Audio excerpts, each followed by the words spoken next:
Entonces, de nuevo, buenas tardes. Es un gusto verlos, así sea virtualmente.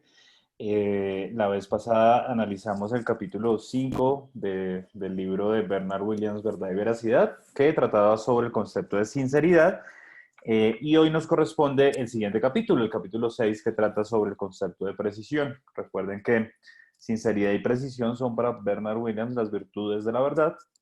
Y como ustedes se pudieron dar cuenta, quizás este capítulo es menos denso que el anterior. El anterior era un poco más complicado. Y una vez, de todas formas, nosotros pues ya estudiamos el concepto de sinceridad. Muchas de las cosas que dice acá sobre la precisión están mejor contextualizadas y su lectura debería ser un poco más fluida. Sin embargo, Williams es difícil, ya lo sabemos, y la idea de hoy pues es clarificar en la medida de lo posible pues todas las dudas que ustedes tengan, hacer las aclaraciones pertinentes sobre el texto, discutir, etcétera. Bien. Ok, entonces, no sé si alguien quiera comenzar con alguna pregunta, algo que, que les gustaría que discutiéramos. Tienen la palabra.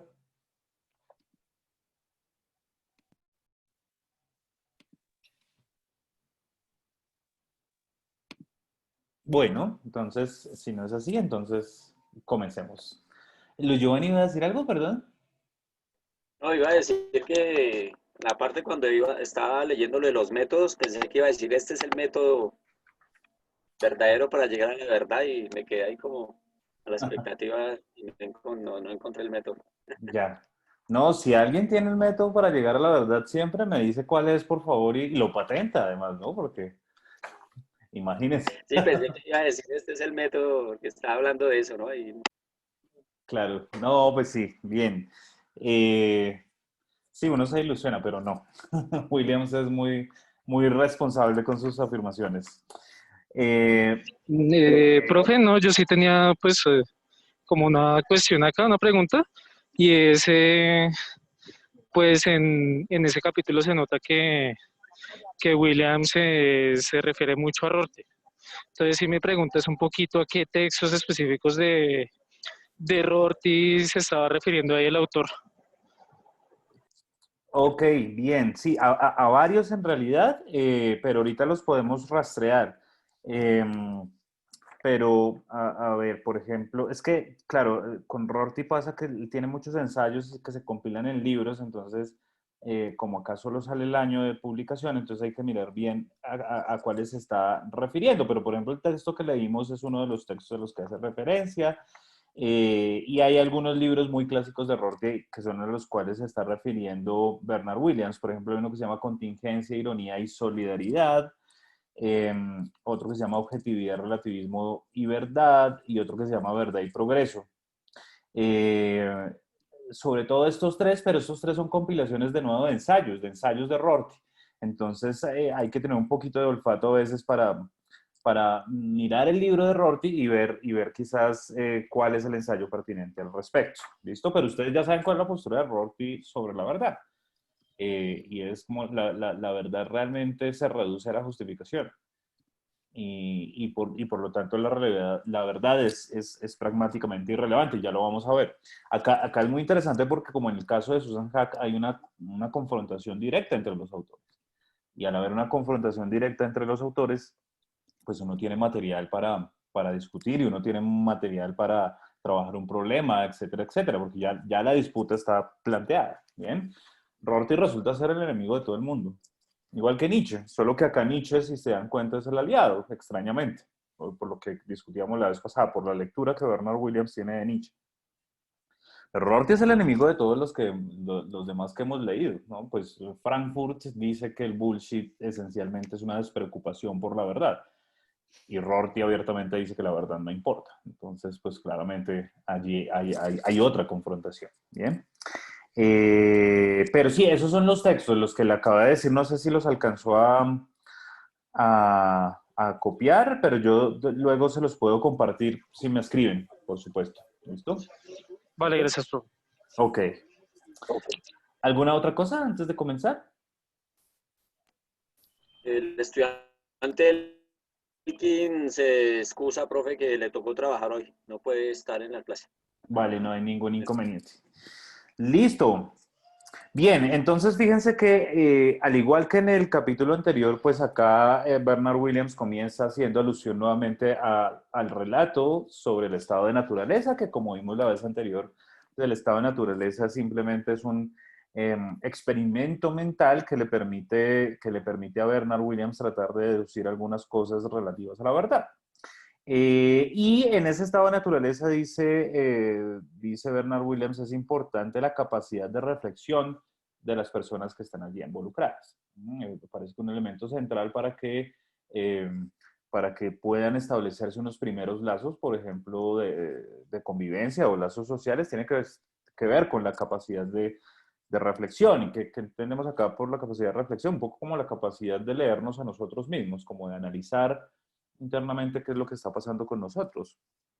Reflexionar viene de reflejo, ¿no? Y es como verse uno allí mismo, y esto va a ser importante en este capítulo.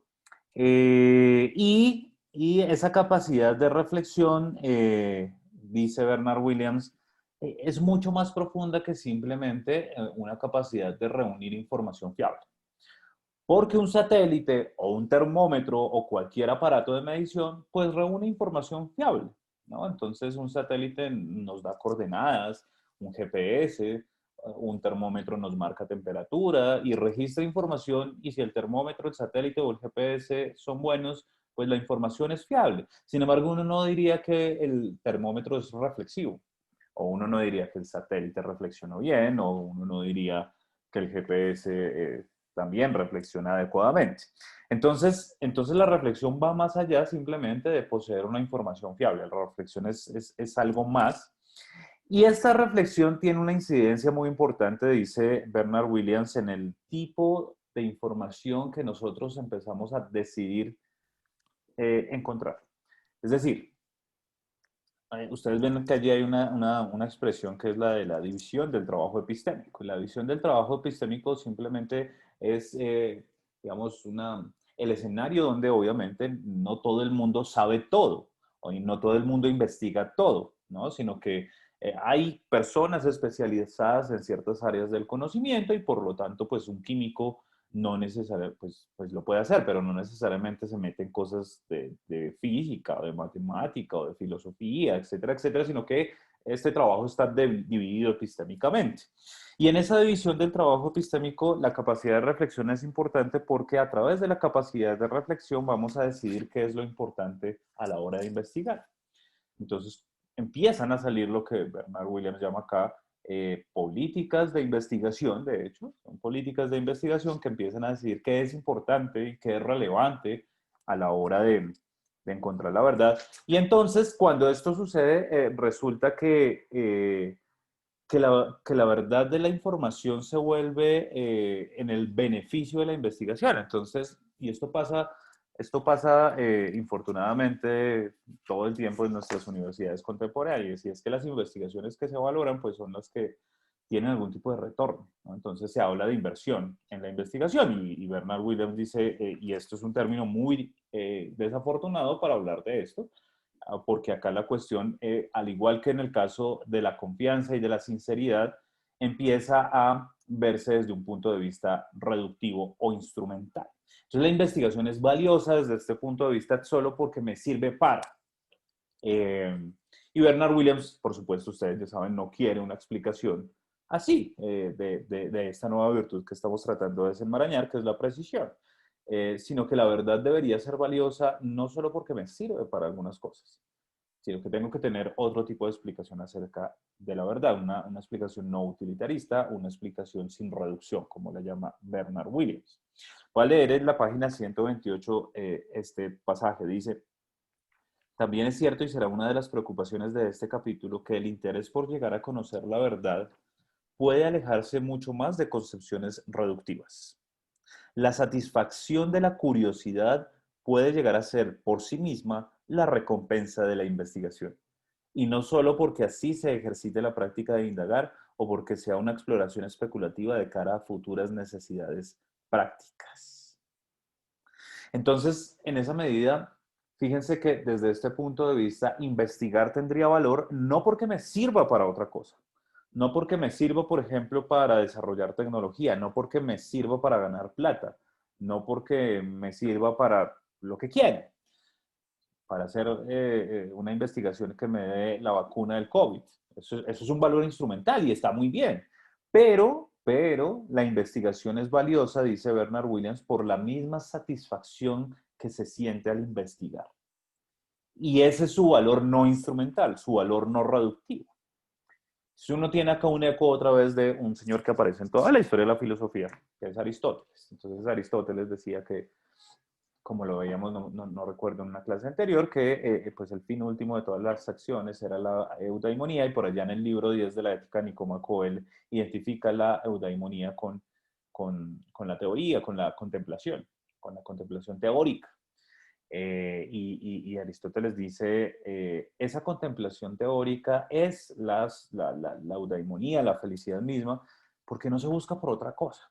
Contemplar teóricamente no tiene un valor más allá de la contemplación misma y de la satisfacción que se siente al contemplar. En esa medida, sobre todo en carreras humanísticas como filosofía, uno debería pensar, no siempre ocurre, que uno estudia filosofía no porque esto va a dar plata. Y si estudió uno filosofía porque esto le va a dar plata, creo que está montado en el bus equivocado. Uno puede hacer plata con filosofía, sí, sin duda, pero quizás no siempre pasa, pero la mayoría de las veces quien estudia filosofía lo hace es por la satisfacción que tiene al estudiar filosofía y punto. No hay algo más allá. Algo así está pensando Bernard Williams acerca del valor de la verdad. No debería medirse en términos puramente instrumentales, sino que la satisfacción de la curiosidad puede ser ella misma el valor de la investigación. No sé si hasta acá alguien quiera anotar algo. Ahí, profe, si se pudiera también hablar, ahí se puede estar hablando de ese valor intrínseco que él también desarrolla, ¿no? Ese valor intrínseco de tanto de la sinceridad,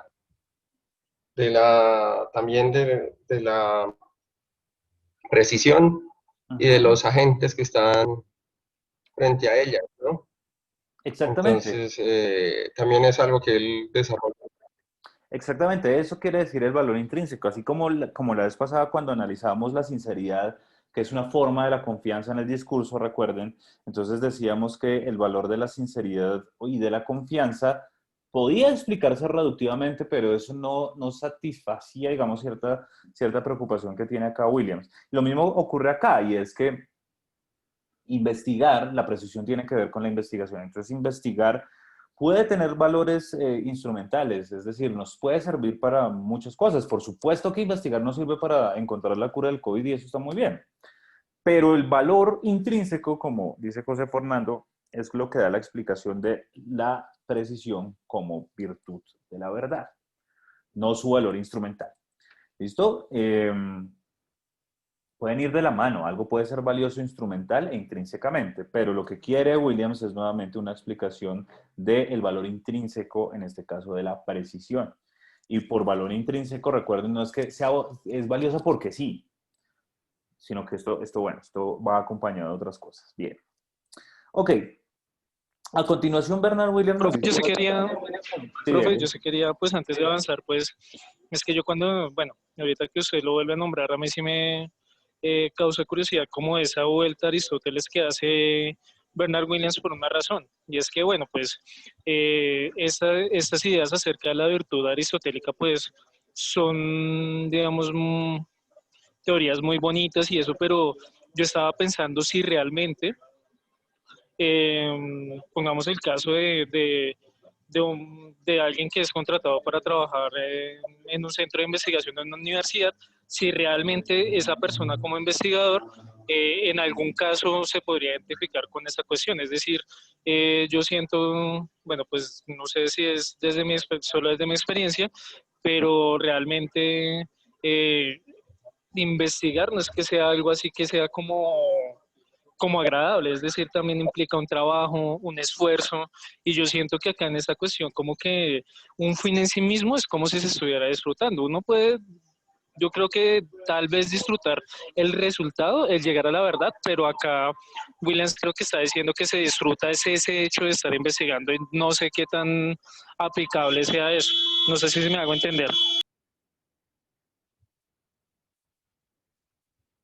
Está en un trancón miel, ¿verdad que usted? Pero no, está bien la pregunta. Bueno, para hacer justicia, quien trajo a Aristóteles acá fui yo, no Bernard Williams. ¿Listo? Acá Bernard Williams no habla de Platón y tiene una lectura de Platón bien interesante más adelante. Pero quien habló acá de Aristóteles fui yo para hacer primero esa claridad. Y segundo, bueno, creo que son dos cuestiones. Una es si la explicación que nos está dando William no es muy idealista, quizás, eso es un punto, eh, como si existieran los investigadores que de verdad solo quieren hallar la verdad y punto, y cosas como estas. Eso es un asunto. Y lo otro que me parece curioso y sin que nos quedemos discutiendo, quisiera saber un poco la opinión de todos al respecto, es lo que dice Diego, que investigar no es sabroso, sino que lo sabroso es cuando uno ya acabó, pero que el proceso es terrible, que es muy angustiosa la investigación y demás. Eh,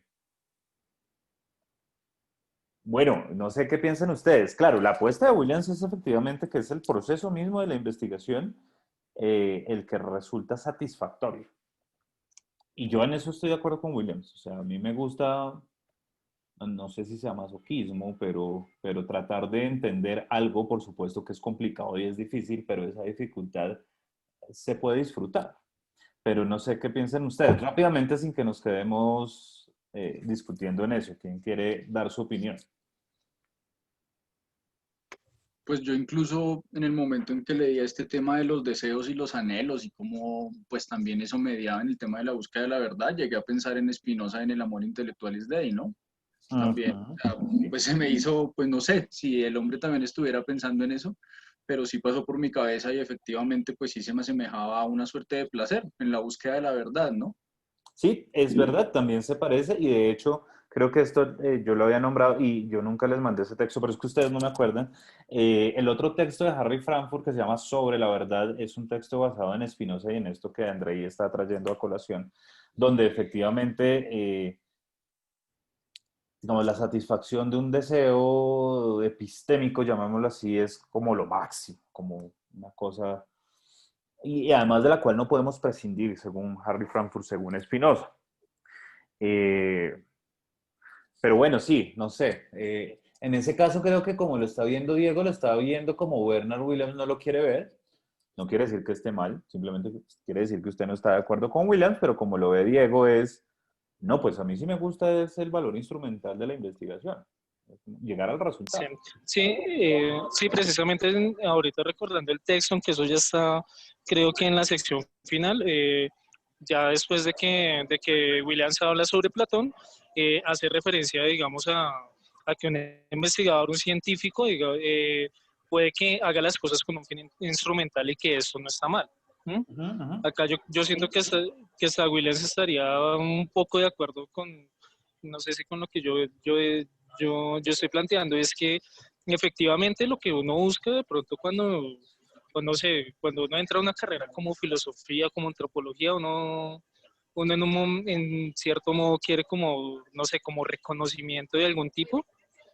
Y que cuando uno estudia y uno investiga, también uno lo hace es con ese afán de reconocimiento, es decir, busco la verdad es para que los demás reconozcan que yo encuentro la verdad.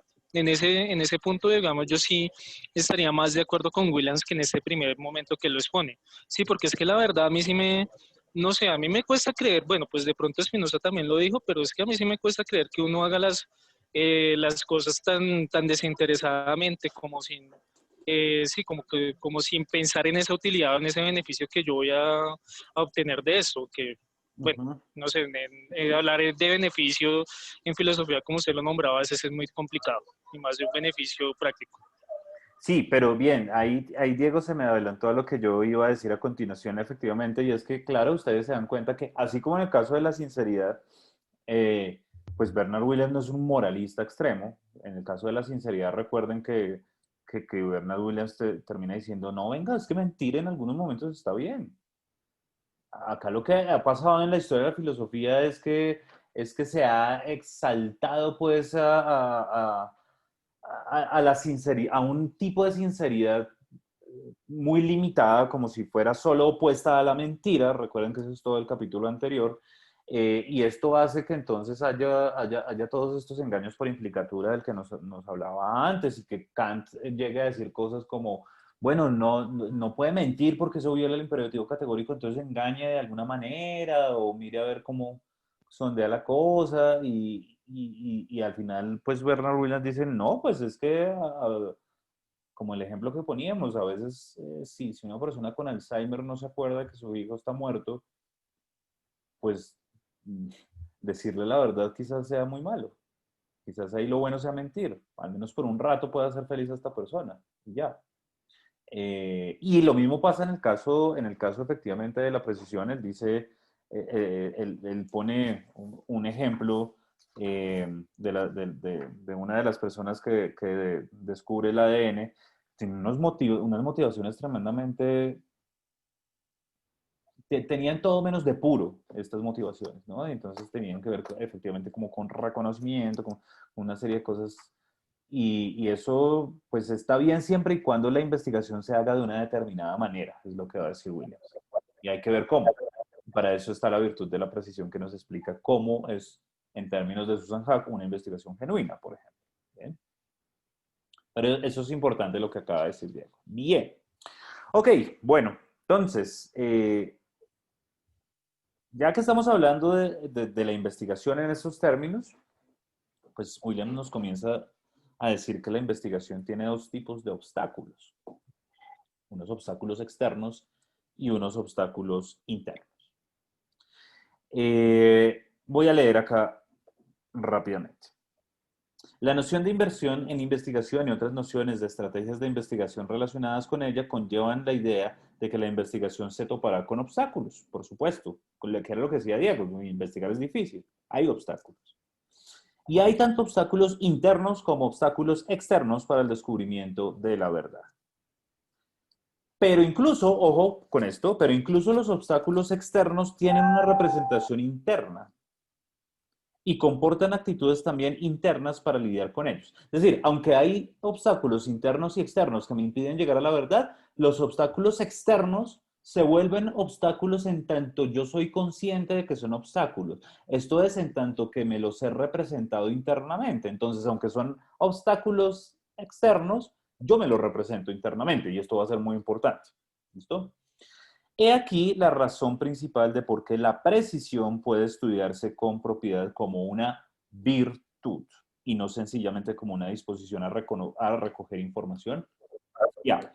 Entonces, de nuevo, la precisión es una virtud. O sea, uno habitualmente dice que el termómetro es preciso, y con preciso uno habitualmente quiere decir es que me da la temperatura exacta. Y lo que nos está diciendo Williams es, quizás eso sea un mal uso del término precisión, porque la precisión es una virtud y yo del termómetro no digo que es virtuoso. Porque que alguien tenga una virtud implica un entrenamiento, implica, eso no se adquiere de manera natural, pues, sino que esto requiere un trabajo arduo, ¿bien? Entonces, por eso es que la aclaración de Williams desde el principio de esta capacidad de reflexión de la que estamos hablando y esta precisión es simplemente algo más que recoger información fiable, es decir, que tener creencias verdaderas. Es algo mucho más importante, porque, no sé, de nuevo, un satélite puede tener información fiable, pero no por eso, y uno estaría tentado a decir, uy, el satélite es preciso, y lo que está diciendo Williams es, no, la precisión es algo más poderoso, porque tiene que ver con una virtud. ¿Listo? ¿Y por qué tiene que ver con una virtud? De nuevo, por los obstáculos que hay en la investigación. Dado que hay obstáculos en la investigación, el punto es cómo el investigador enfrenta esos obstáculos. ¿Qué hace con esos obstáculos el investigador? ¿Qué hacemos cada uno de nosotros cuando tenemos que hacer un ensayo final sobre el curso de posverdad y no tenemos ni idea qué hacer? Eso es un obstáculo de la investigación. Bien, entonces el punto es, ahí es donde se sabe qué tan virtuoso o no puede llegar a ser una persona epistémicamente hablando. Ok. Ahora, ¿cuál es el obstáculo externo por excelencia? El obstáculo externo por excelencia es el mundo mismo. El mundo mismo, la realidad es un obstáculo de la investigación. Y esto es extraño, ¿no? Porque uno normalmente lo que quiere investigar es el mundo, uno quiere investigar la realidad, uno quiere saber cómo son las cosas. Y lo que nos dice Williams es, pues esas cosas son el primer obstáculo y es el obstáculo externo más grande y más importante. ¿No? ¿Por qué? Porque, de nuevo, descubrir las leyes que rigen el mundo subatómico, por ejemplo, no es nada sencillo. Sin embargo, eso hace parte del mundo. La física cuántica nos describe cómo es el mundo microscópico. Y no es fácil averiguar cómo es el mundo microscópico. El mundo mismo se presenta difícil para nosotros a la hora de capturarlo. ¿Bien? Y además, el mundo mismo se presenta difícil si nosotros queremos realizar transformaciones en el mundo. Es difícil coger el mundo y transformarlo. Es difícil hacer una vacuna contra el COVID. Eso supone transformar el mundo de alguna manera. ¿Bien? Pero también es difícil hallar cuáles son las causas reales del COVID. Entonces, el mundo es obstáculo en tanto que descubrirlo se hace un obstáculo y en tanto que transformarlo también se hace bastante complicado. Y el hecho de que el mundo sea un obstáculo revela, digamos, una dicotomía existente que es muy importante en este tema y es la dicotomía entre, por un lado, la voluntad del investigador y por otro, la naturaleza, si quieren llamarla así, intrínseca del mundo. El mundo, el mundo no se somete a nuestra voluntad porque sí. Por supuesto, nosotros lo podemos transformar. Yo puedo salir y quemar un árbol y ahí estoy transformando el mundo. Pero yo no puedo decidir simplemente de hoy en adelante que entonces los árboles no harán fotosíntesis. Esas son cosas que se escapan a mi voluntad. O yo no puedo decidir que, no, que Júpiter intercambie su lugar con Marte en el sistema solar. Y ya. No, pues esas cosas parecen escaparse a nuestra voluntad. Y el hecho, y esto empieza a ser interesante, el hecho de que haya como una especie de confrontación entre la voluntad humana y lo que es el mundo, es lo que revela la noción de objetividad. En dos sentidos. Primero, que el mundo sea objetivo quiere decir que el mundo existe con independencia de nosotros. Eso es objetividad, por un lado. ¿Bien? Realismo, es una tesis filosófica llamada realismo. El mundo existe con independencia de nosotros. Hay quienes niegan esta tesis, los antirrealistas. Acá nombran a uno que es Berkeley. No sé si alguien lo recuerda, pero Berkeley es una persona que dice, el mundo no tiene una naturaleza intrínseca. Lo único que existen son representaciones mentales, ideas. ¿Bien? Y el realista dice lo contrario. Entonces, esta cosa entre la voluntad y el mundo revela la idea de objetividad. El mundo es objetivo, los objetos están más allá de nuestra voluntad, de lo que decidamos, pero la objetividad, cuando uno utiliza el término objetividad, no solo se refiere a la existencia de un mundo externo, sino que uno también predica objetividad de las personas. Uno puede decir, uy, qué poco objetivo es Leonardo. O uno también puede decir, no, mentiras, Leonardo es supremamente objetivo. Y eso tiene sentido. Pero fíjense que el uso del término, aunque está relacionado con el primero, que tiene que ver con la existencia del mundo, es diferente porque acá estamos hablando de las personas. Estamos hablando de que una persona es objetivo. No que el mundo es objetivo, sino que las personas son objetivas. ¿Y qué quiere decir que una persona sea objetiva? Dice Williams en la página 129. Voy a leer en la tercera línea.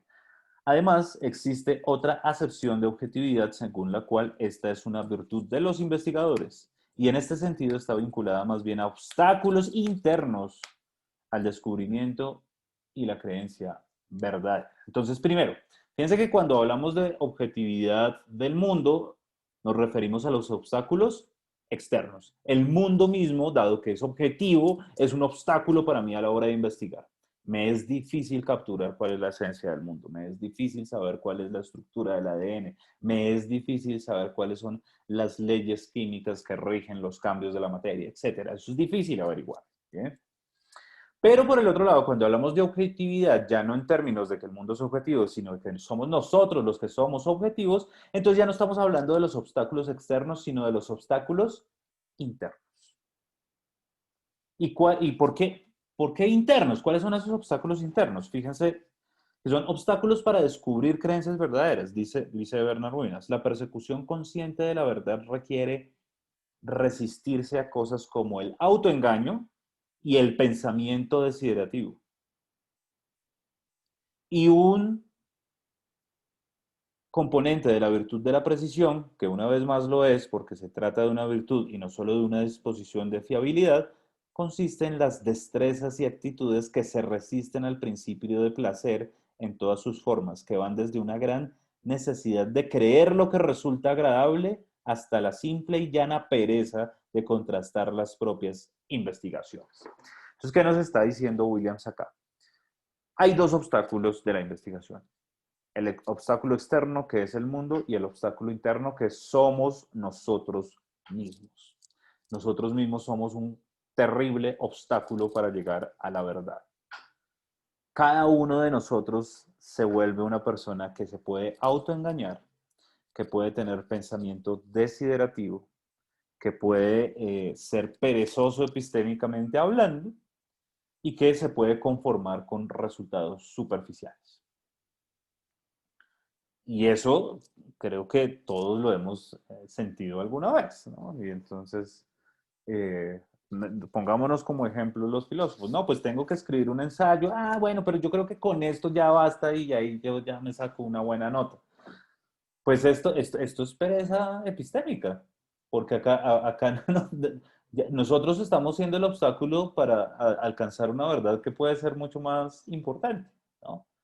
Entonces, eso que decía Diego al principio es muy importante y acá está la gran diferencia entre dos tipos de personajes. Entonces, entre el tipo de personaje que simplemente quiere sacar una buena nota, por ejemplo, para seguir nuestra ilustración, eh, y otra que, aunque quiere sacar buena nota y aunque el sacar buena nota y tener una reputación y ser reconocimiento por parte de profesores y estudiantes, y eso es lo que lo motiva, pero de todas maneras no tiene pereza epistémica, sino que va hasta el fondo.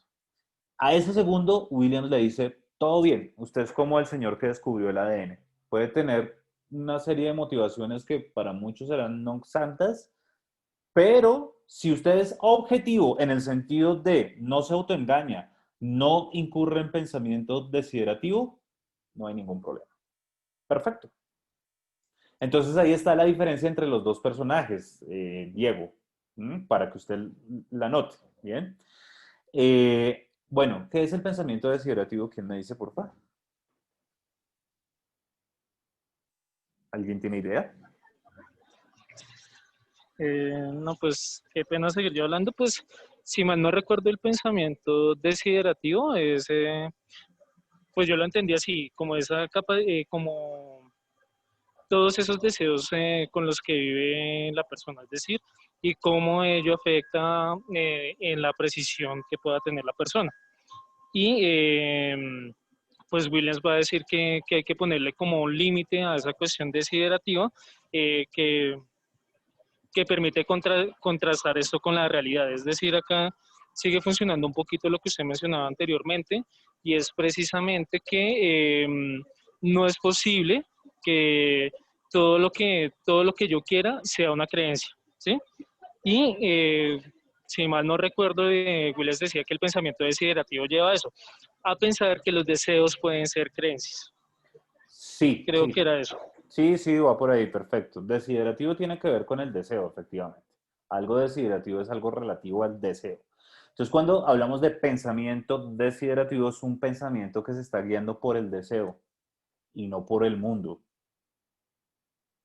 Entonces, seguramente ustedes se han escuchado una expresión muy colombiana que es, no, yo prefiero creer que eso no es así. Pues esto es el autoengaño del pensamiento desiderativo en todo su esplendor, ¿no? Yo prefiero creer que eso es así a pesar de que tenga la evidencia contraria, ¿no? Pues eso es pensamiento desiderativo. El hecho de que uno desee que el mundo sea de cierta manera no debería implicar que uno crea que el mundo es así. Y eso, por ejemplo, Susan Hack ya lo había, si se dan cuenta, este texto se parece mucho al de Susan Hack. Susan Hack ya lo había tratado cuando ella hablaba de uno de los tipos de pseudoinvestigación, y ella decía algo como, hay un tipo de pseudoinvestigación eh, que consiste en amagar investigar, pero uno ya de antemano tiene la creencia asegurada. ¿Sí?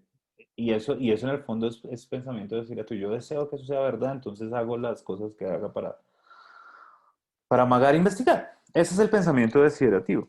Ahora, el autoengaño es un poquito más complicado, dice Williams, y esto es un tema en filosofía fascinante. Uno podría hacer una tesis sobre el autoengaño o de psicología, porque no es claro que el autoengaño exista.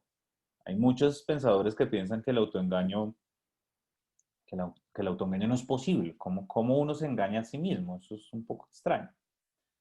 Eh, el autoengaño es, pensemos primero en el engaño, ¿no? El engaño es, yo le hago creer a otra persona algo que no es cierto. Pero para eso yo debo saber qué es lo cierto para engañar al otro y hacerle creer otra cosa. Ese es el engaño, ¿no? Un estafador. Realmente un estafador, digamos, es exitoso. No quiero decir que los estafadores sean buenos, ¿no? Quiero decir, logra su objetivo el estafador. El estafador logra su objetivo en la medida en que hace que su víctima resulte creyendo otras cosas que él sabe que son falsas. Él sabe que no le va a dar la plata, pero le hace creer a su víctima que sí le va a dar la plata y lo estafa. ¿Bien? Entonces, fíjese que la relación de engaño supone que el polo engañador tiene creencias verdaderas sobre algunas cosas, por ejemplo. ¿Bien?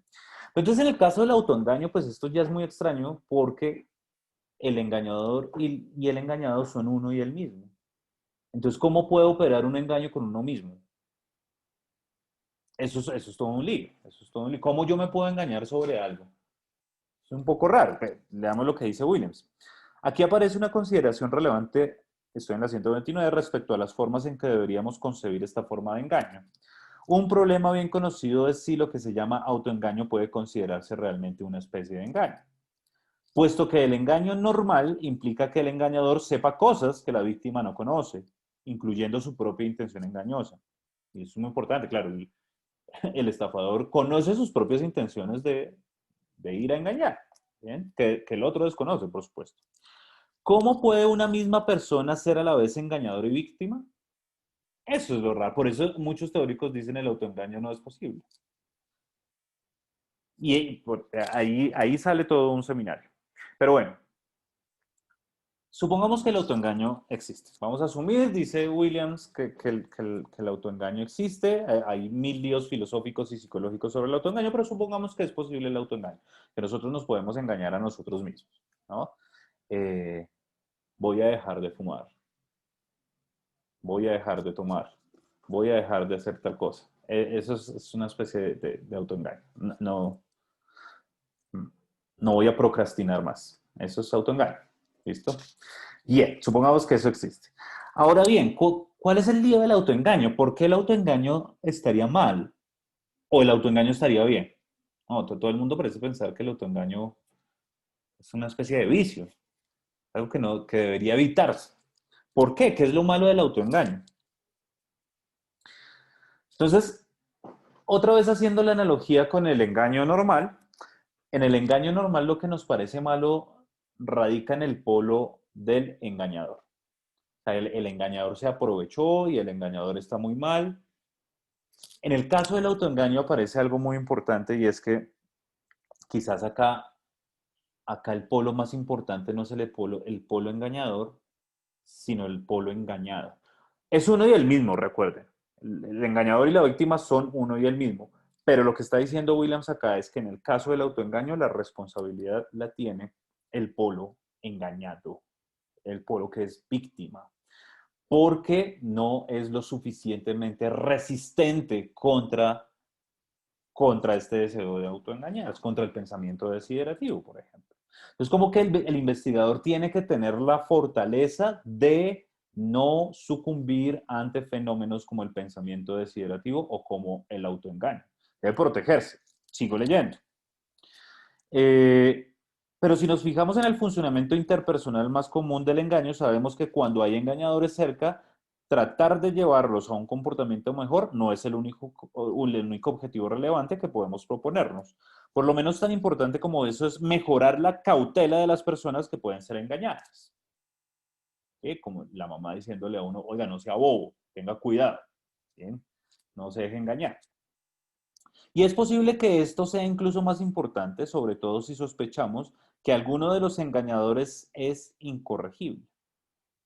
Si se produce algo como el autoengaño, es seguro que en este caso sería válido lo mismo. Nuestros fracasos a la hora de engañarnos a nosotros mismos tienen que buscarse en nuestra falta de prudencia epistémica, en cuanto víctimas por lo menos, tanto como en nuestra insinceridad en cuanto perpetradores. Es decir, ¿cuándo hay autoengaño en la investigación? Cuando no hay prudencia epistémica. ¿Y qué es la prudencia epistémica? ¿Qué es la prudencia? Y después miramos qué es la prudencia epistémica. ¿Alguien tiene idea de qué es la prudencia? La prudencia es una palabra con carga filosófica, garante. Y otra vez Aristóteles es el culpable. En griego es la phronesis. Es una especie de sabiduría práctica. Y es una virtud, y en tanto virtud es como un punto medio entre dos extremos, por ejemplo. Entonces, ser prudente epistémicamente es, por ejemplo, no realizar afirmaciones cuando van más allá de la evidencia. Es decir, si yo tengo evidencia insuficiente para P, no debo decir que P, porque al decir que P estoy Ángel, siendo imprudente epistémicamente. O lo contrario, ya le doy la palabra, o lo contrario, ¿no? Si tengo evidencia suficiente para P y digo que no P, pues estoy siendo imprudente epistémicamente. ¿Mm? Entonces yo puedo tener miles de evidencias para tener una creencia determinada. Y si sigo siendo terco y pensando lo contrario, estoy siendo imprudente epistémicamente. En últimas, estoy pensando con el deseo. En últimas, me estoy autoengañando. Ahí es donde emerge el fenómeno del autoengaño epistémico. Sí, ahora sí, qué pena. qué pena, no, es que estoy re malo de la gripa y entonces por eso no estoy como muy activo. Eh, o sea, cuando usted dijo qué es la prudencia, pues yo me veía como un motociclista. Si yo no manejo prudentemente, me jodo. Ujú. Entonces, es andar con cautela de qué? Pues de cometer un error o, en este caso, de no ver el mundo, o bueno, sí, digamos que no anticiparse al error, por decirlo así. Por ejemplo, reitero, la moto. Entonces, veo que un man viene como con mucha velocidad y yo no freno. Ahí estoy cometiendo una imprudencia yo mismo porque aunque el otro esté cometiendo el error, pues yo soy el que estoy actuando imprudentemente porque no evité pues el accidente, o bueno, no estoy evitando el accidente. Entonces, si lo llevamos al ejemplo de la verdad, hay muchos caminos donde, o sea, digamos que hay, eh, hay cuestión de no decir algo que no sepamos que es verdadero, no verificar algo, ¿sí? Ujú. No sé, y pues, digamos que y muchos más campos que en este momento se me escapan, pero pues en cuestión de la verdad y pues lo que usted decía, la carga filosófica de la prudencia, es una cuestión muy brava porque pues digamos que en filosofía a nosotros nos invitan a hablar a través de la lógica, o desde la lógica. Si no es desde la lógica, entonces usted no, digamos que ahí no hay una relación necesariamente pues rígida con la verdad. Entonces, actuar con prudencia desde filosofía es actuar quizá con lógica. No sé. Sí, es una buena forma de mirarlo. El próximo texto nos va a decir mucho al respecto, el de Saxe-Deskey, que es muy bueno, el que tiene que ver con virtudes epistémicas, justamente.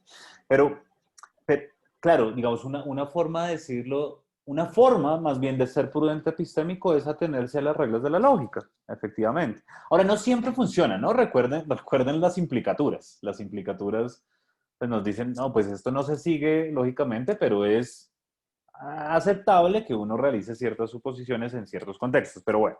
Pero efectivamente, por ejemplo, hacer una mala inducción sería imprudencia epistémica. Entonces, Entonces, si un venezolano me robó y yo de ahí salto a decir que todos los venezolanos son ladrones, pues soy imprudente epistémicamente y ahí me estoy autoengañando y ahí estoy sufriendo de pensamiento desiderativo y hay un montón de fenómenos psicológicos ahí además porque lo que se está revelando es un sesgo implícito bravísimo, de segregación además y un montón de cosas, ¿no? Y todo eso tiene que ver con la prudencia epistémica, ¿no? Pues yo me atengo a lo que ese personaje me robó y es de Venezuela, pues sí, quizás eso sea contingente, pudo haber sido un colombiano. Pero entonces si yo efectivamente no respeto, en este caso como en el ejemplo de Leonardo, ciertas reglas lógicas, y es que yo no puedo pasar de un caso particular a un enunciado universal, porque eso es inválido, pues estoy cometiendo imprudencia epistémica, efectivamente. No estoy siendo preciso. Esa es la virtud de la precisión, atenerse a la evidencia, no ir de más, no ir de menos, respetar las reglas de la lógica, siempre decir únicamente lo que sé, por ejemplo. Eso es la prudencia epistémica. ¿Bien? Y eso en últimas tiene que ver con un amor a la verdad, que es así el modo en que Bernard Williams define la precisión. En la página 130 dice lo siguiente, Bernard Williams, pero cuando consideramos, como haremos en este capítulo, el desarrollo ulterior de la precisión, que consiste en el deseo de la verdad por sí misma, la pasión por comprenderlo bien, entonces tenemos que recordar también la función que desempeñaba la sinceridad en el trato de alguien consigo mismo. Es algo así como, esto no lo dice Williams así, pero lo está sugiriendo acá. Lo que está diciendo acá Williams es que la precisión es una especie de sinceridad con nosotros mismos. Nadie más nos está viendo. Es uno con uno mismo. Es uno con su obstáculo interno que es uno.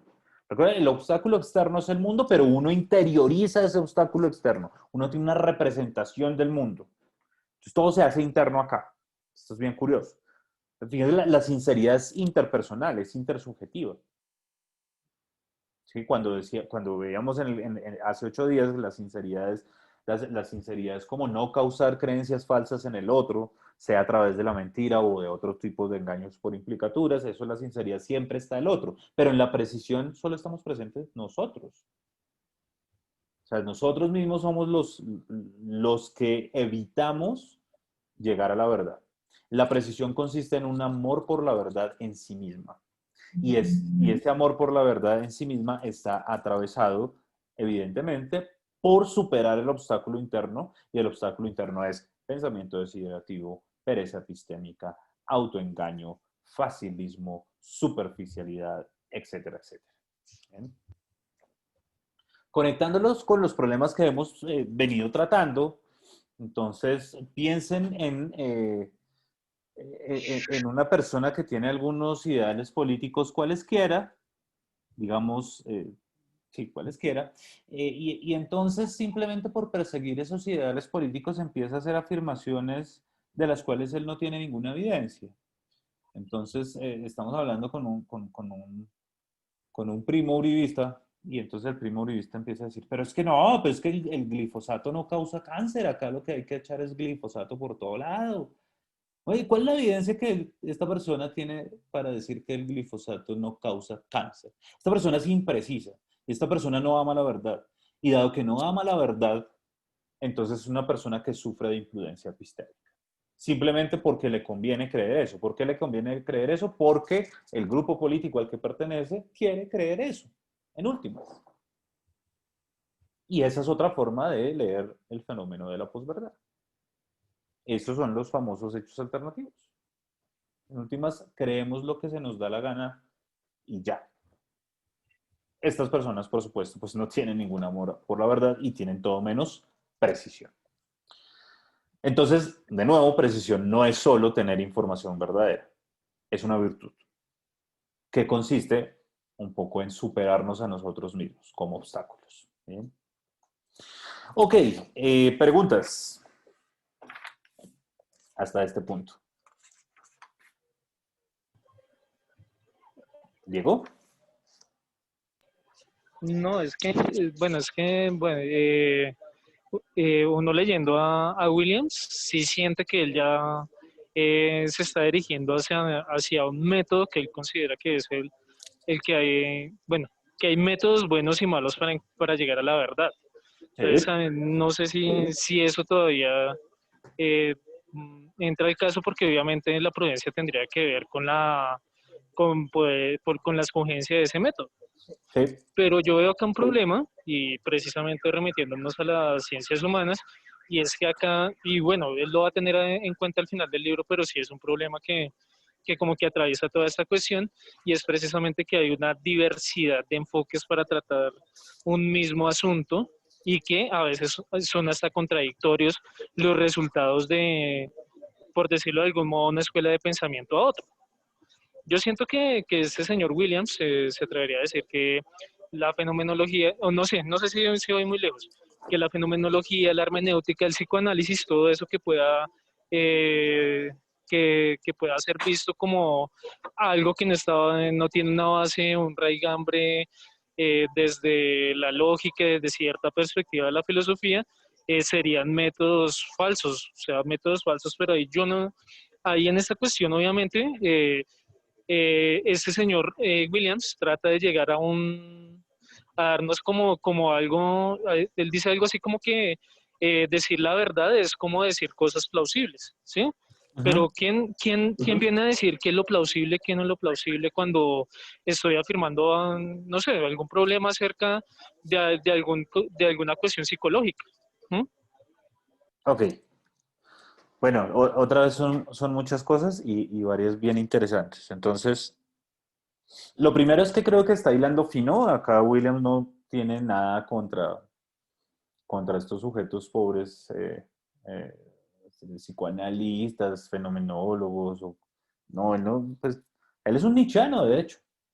De hecho, él está diciendo esto con base en Nietzsche. Vean lo que dicen las 130 antes de la siguiente sección. Así como declaró Nietzsche respecto a esta pasión, la pasión por comprenderlo bien, por eso está entre cursidas.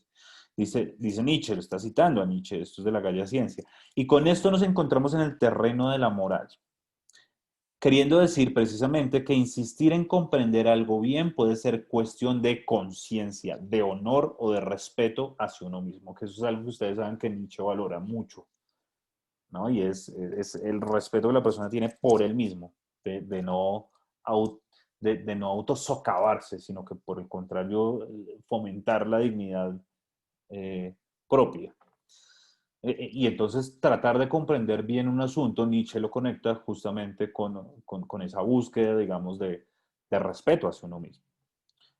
En últimas, fíjense que la consecuencia de esto es que cuando no se busca la verdad, hay un irrespeto con nosotros mismos. Eso es lo que está pasando allí. Y en buena medida estas cualidades operan del mismo modo en este caso como operan, y así se vio en el capítulo anterior, para formar y sustentar la virtud de la sinceridad en el trato de alguien con los demás.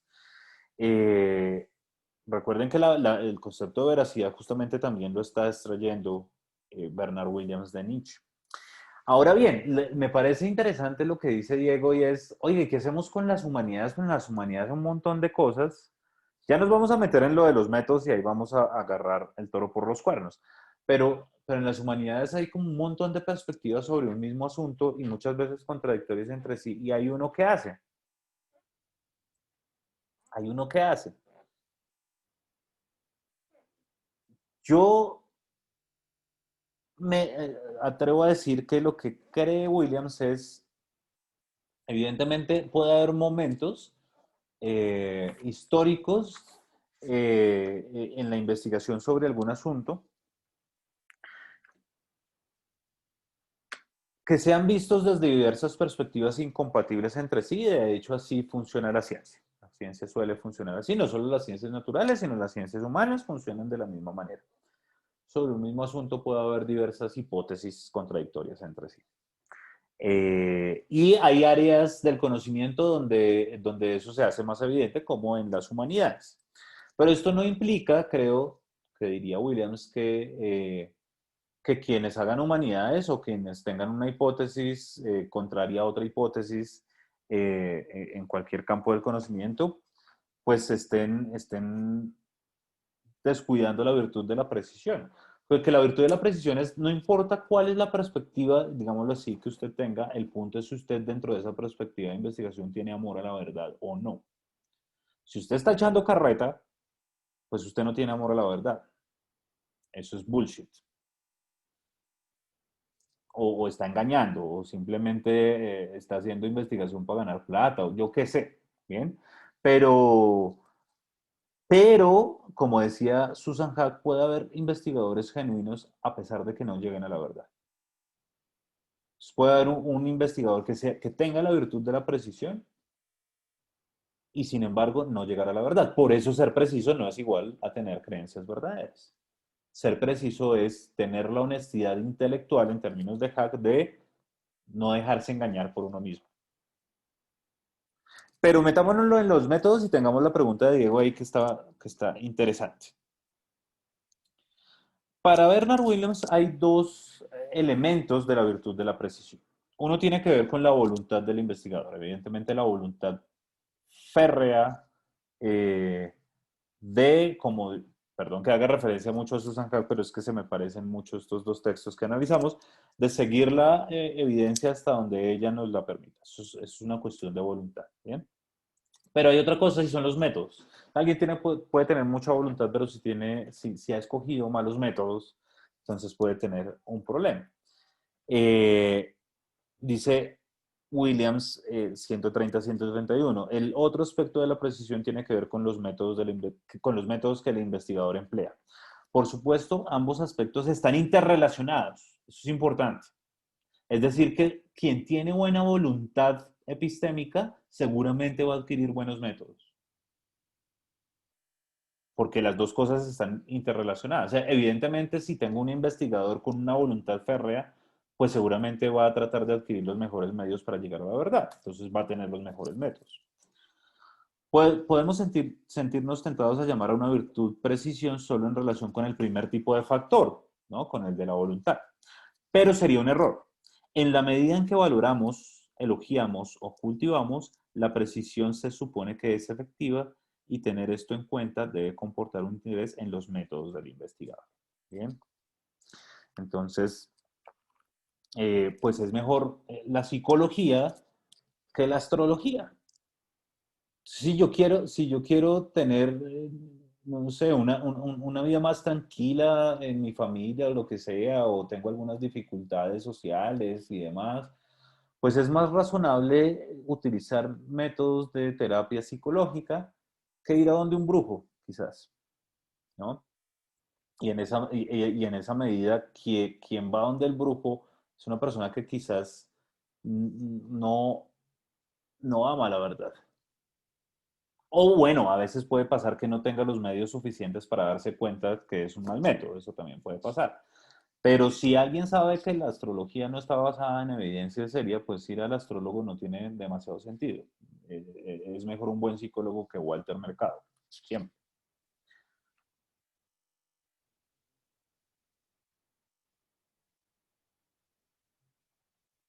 Y acá Williams ya va a tocar, digamos, las fibras rortianas y de Diego.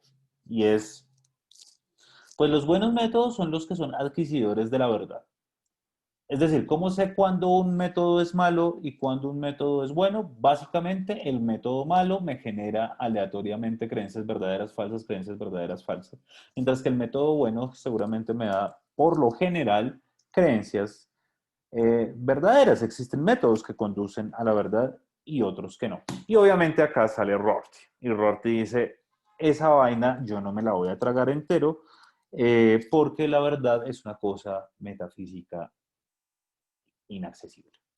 Y para Rorty todo lo metafísico pues es pobredumbre, y ahí entonces Rorty es el que se cree el nietzscheano. O sea, fíjense que tanto Williams como Rorty ambos dicen yo soy lo más nietzscheano del mundo, entonces Rorty dice pues a mí todo lo que me sepa a metafísica me importa 5 y lo quiero desechar. Porque si es metafísica, pues no tiene relevancia en la práctica, no es útil. Entonces esto de la verdad en sí misma suena muy ideal, lo que sea, pero no es nada útil. No marca ninguna diferencia en la práctica. no puedo reconocer el momento en que llego a la verdad. Ese fue el argumento que leímos en el texto que leímos de Rorty. Un pragmatista siempre va a argumentar con, ¿usted puede reconocer en la práctica la diferencia entre dos conceptos? Si sí, ok. Si no, son el mismo concepto, elimine uno. Entonces lo que dice Rorty es, yo no puedo distinguir entre ser verdadero y tener buena justificación ante mis congéneres. Entonces, dado que no los puedo distinguir, pues ahorrémonos todo el rollo de la verdad. Lo que tenemos acá es justificación. Lo que tenemos acá es acuerdo, solidaridad. Por eso el texto de Rorty se llama objetividad, ironía y solidaridad, ¿no? Porque lo que quiere en últimas Rorty es intercambiar la objetividad por la solidaridad. No me importa el mundo en sí, esas vainas que la tradición me heredó. A mí lo que me importa es la convivencia con mis congéneres. Y, por tanto, el tema de la verdad me tiene sin cuidado. Es nocivo incluso, es nocivo. Entonces, claro, acá Rorty salta. La verdad se reduce evidentemente a la justificación, como ya lo habíamos estudiado. ¿Cuál es la objeción a Rorty? La objeción a Rorty está en la página 133. Y acá es donde yo también veo muchas similitudes con Hack. Hack, ustedes recuerdan que detesta a Rorty, porque además ambos son pragmatistas, ¿no? Y Hack dice, ¿cómo puede haber un pragmatista que deseche la verdad? ¿Bien? Entonces dice Bernard Williams, existe una objeción básica contra el argumento rortiano. Si los estados sociales o psicológicos en cuestión tienen nombres tales como estar justificados en creer que P, o hallarse en un acuerdo razonable acerca de que P, aparece un problema inmediato, que estas descripciones ya apelan a la noción de verdad. Es decir, ¿cuál es el argumento de Rorty? Es como cuando decimos, recuerden cómo era que decía Rorty sobre la verdad, la verdad simplemente es una palmadita en la espalda y ya, para otra cosa. ¿Cuál es la otra cosa? Cuando decimos que algo es verdadero, lo que queremos decir es que estamos de acuerdo en que es así, o en que tenemos razones para pensar que es así. Entonces, decir que es verdadero que el sol sale por el oriente no es otra cosa para Rorty que decir que todos estamos de acuerdo en que el sol sale por el oriente. No es más, la verdad no es una cosa rara, inaccesible, el obstáculo externo, bla, bla, bla. Nada de eso. La verdad es estar de acuerdo. Es decir, ¿y cuándo estamos de acuerdo? Cuando tenemos todos, entre nosotros, razones suficientes para pensar que el sol sale por el oriente. Ahora, que eso nos revela la estructura del mundo, es como, no, a nadie le importa eso, dice Rorty. Entonces lo que está diciendo Williams acá es, ojo, porque cuando Rorty está diciendo que nos basta con el acuerdo de que P o la justificación de que P, eso ya supone la noción de verdad. Y esto tiene que ver con algo que nos había dicho Williams en el inicio del capítulo anterior y algo que también nos había dicho Hack. Y es que hay una interconexión entre creencia, evidencia y verdad. Y es una conexión interna. Yo no puedo entender qué carajos es una creencia sin apelar a la noción de verdad. Porque creer que P es creer que P es verdadero. O es asumir que P es verdadero.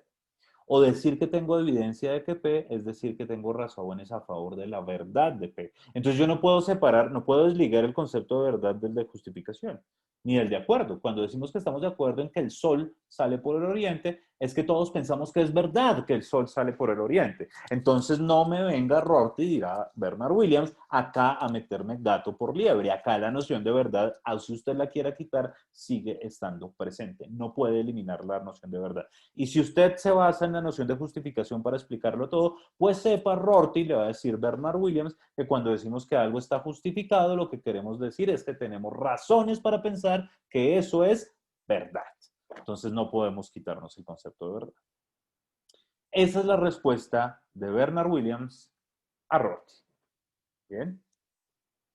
Hack dice lo mismo en dos renglones. Acá Williams es más elocuente, pero básicamente es lo mismo.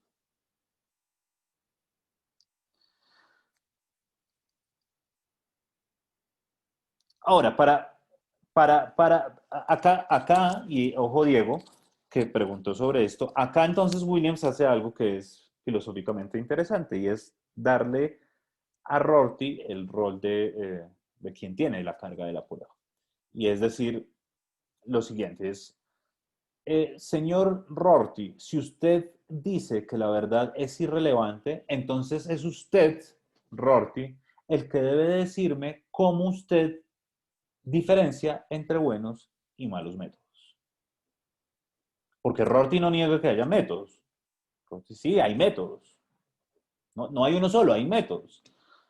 Pero entonces, lo que está diciendo Williams es, Rorty, si usted quita la noción de verdad, entonces explíqueme la diferencia entre Walter Mercado y la psicología terapéutica sin apelar a la noción de verdad.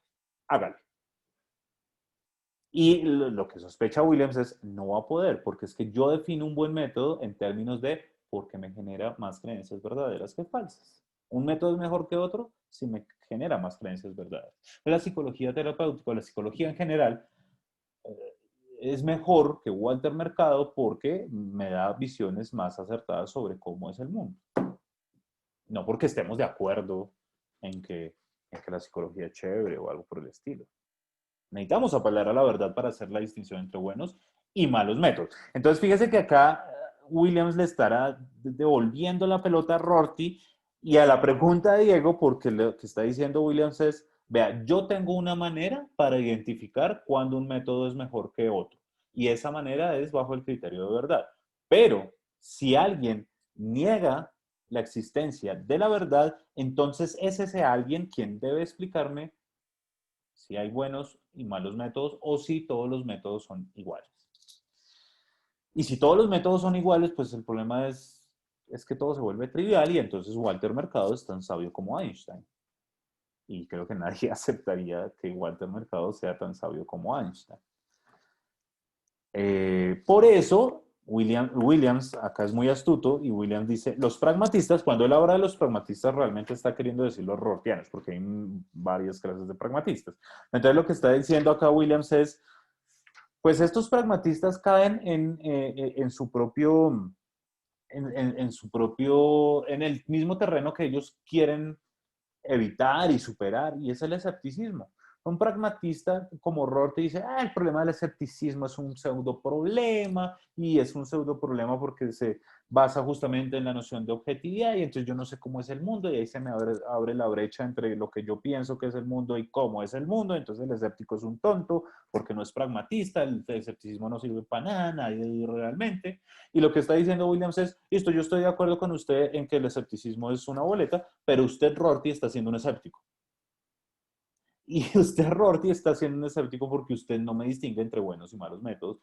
Y dado que no me distingue entre buenos y malos métodos, entonces usted no sabe si Walter Mercado tiene la razón o la tiene Einstein. Y pues eso ya es el escepticismo puro, total. No tengo las razones suficientes para saber si quizás Walter Mercado tenga razón. Pues hasta ya llega el pragmatismo rortiano. Ok. Sí, bueno, el ejemplo de los romanos es buenísimo, ¿no? ¿Recuerdan cuál es el ejemplo de los romanos y los pollos? ¿Alguien lo recuerda?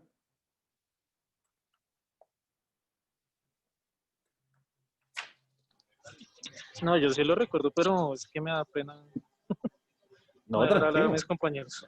Creo que ¿Sí? ellos no quieren No, y hablar. lo tengo fresquito, ¿no? No hay problema. Tan No, bobito. sí, lo tengo ahí pues por lo que dice la reseña, la verdad es todo como que está ahí. No, pues el ejemplo de los romanos era esa cuestión casi que de la adivinación, o sea que no se puede considerar que adivinar sea un buen método, ¿sí? O sea, como apelar a la suerte es lo que estaba diciendo Williams ahí, porque ahí lo que se decía era que si antes de una batalla eh, lo que hacía el comandante romano era tirarle unos granos de maíz a unas gallinas o unas aves. Y si las aves o las gallinas se comían esos granos, efectivamente iban a ganar la batalla. Pero si no, pues no iban a ganar la batalla. Y pone ahí una anécdota que en alguna ocasión algún general romano hizo esto antes de una batalla naval y aún así decidió botar las aves al mar. O sea, como que hay, como que se apela un poco a que se pueda adivinar de pronto, pero que creo que en el fondo ahí lo que quería mostrar el autor era que no se puede, que adivinar no es un buen método para llegar a la verdad, o para ser preciso mejor. Exactamente. Digamos, la historia es curiosa y es, bueno, si los pollos se comen el maíz, entonces vamos, si no, no, pues no, lo que sea. Eh, pues porque eso no tiene nada que ver con estrategia militar ni nada, y eso lo sabemos de entrada, ¿no? Entonces, como que este tipo de supersticiones uno dice, no, pues esto no es un buen método para llegar a la verdad. Los que ponen, bueno, no sé. Claro, depende de cómo mire la cosa. No sé si ustedes han corrido con la maleta un 31 de diciembre, ¿no? Porque eso asegura que la creencia verdadera de que van a viajar. Entonces, pues William dirá, no, eso no es un adquisidor de la verdad, seguro que no. Entonces, no, pues es una tradición. Ah, bueno, si es una tradición, pues no importa, digamos. Pero si alguien lo cree realmente, pues eso no será un buen método para adquirir la verdad. O los que dejan unas papas debajo de la cama y que el 1 de enero, entonces, si sale la papa pelada, pues entonces es que no va a tener plata. Pues lo que va a decir Bernard Williams, no, pues un método para saber si usted tiene plata el otro año o no, quizás sea como un análisis mínimo económico, pero no una papa pelada que usted cogió debajo de la cama. Eh, y eso es obvio y parece ridículo, pero no es tan obvio cuando aparecen señores como Rorty, que dicen, pues la verdad no existe. Ese es el problema. ¿Bien? Eh, y entonces, ¿qué es un buen método adquisidor de la verdad? Y entonces Williams, para infortunio de Luis Giovanni, sí fue Luis Giovanni, sí, para infortunio de Luis Giovanni, pues no nos va a decir cuál es el método para encontrar la verdad. No nos va a decir eso.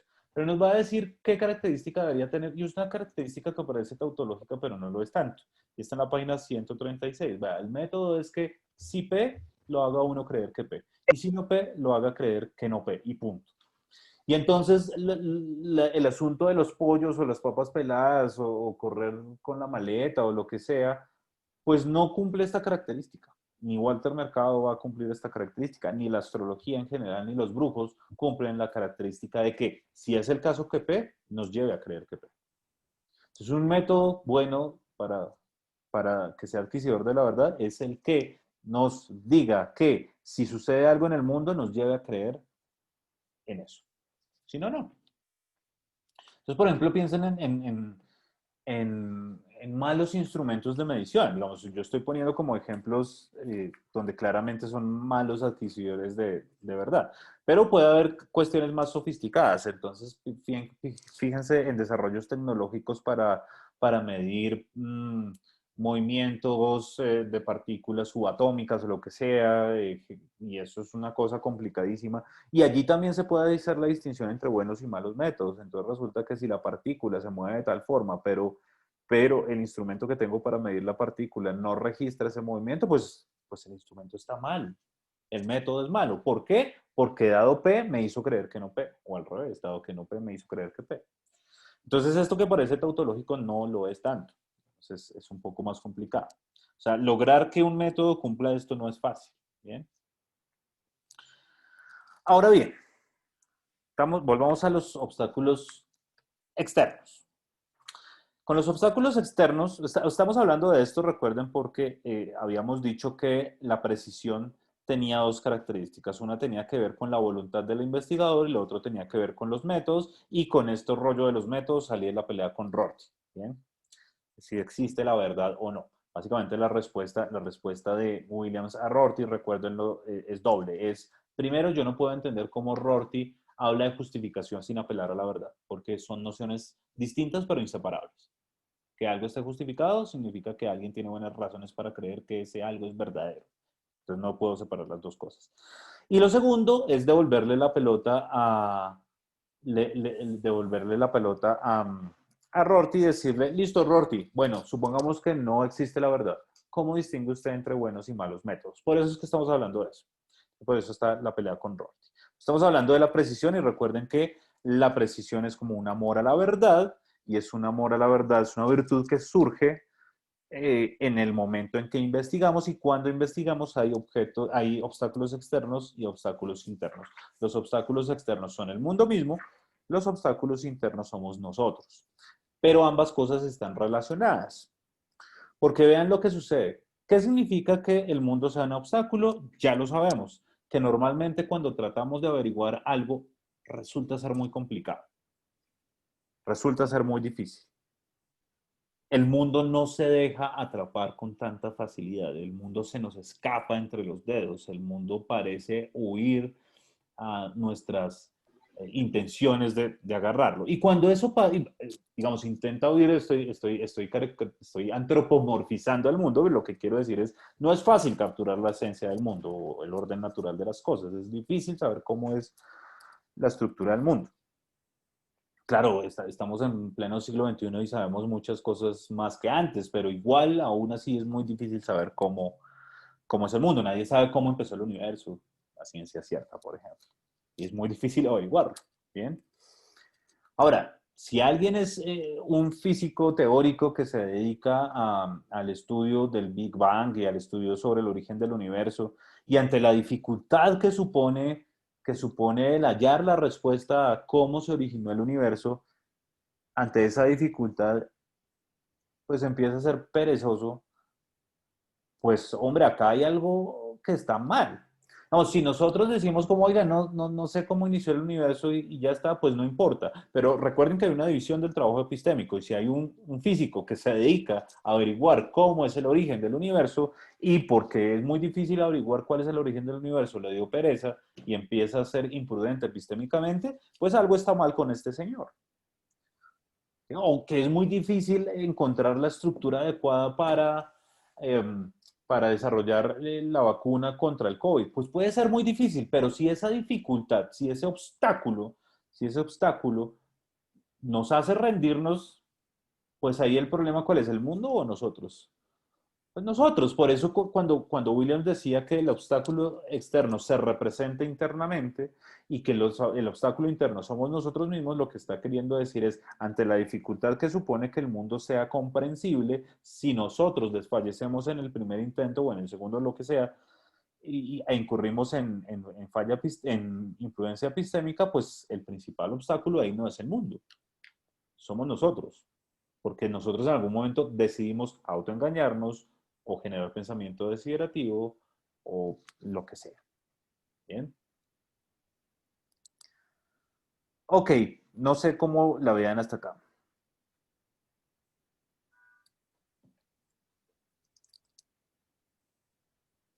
Voy a leer en la página 137 el último párrafo. Si no sabemos con exactitud qué obstáculos pueden presentarse al responder una pregunta sobre un determinado asunto, si no sabemos cómo hallar la vacuna contra el COVID, por ejemplo, entonces hay otras preguntas para las que necesitamos respuestas y no sabemos exactamente cuáles son esas preguntas, ¿no? Entonces, si a tratar de averiguar cómo desarrollar la vacuna del COVID me lleva por otros caminos, entonces ya uno como que se ve perdido ahí. Y entonces, ¿qué hace uno con esa maraña de preguntas? Sí, dice Williams, esto tiene una consecuencia importante para la economía de la investigación. Las investigaciones en el mundo real sobre problemas que son extremadamente difíciles no suelen producir certeza.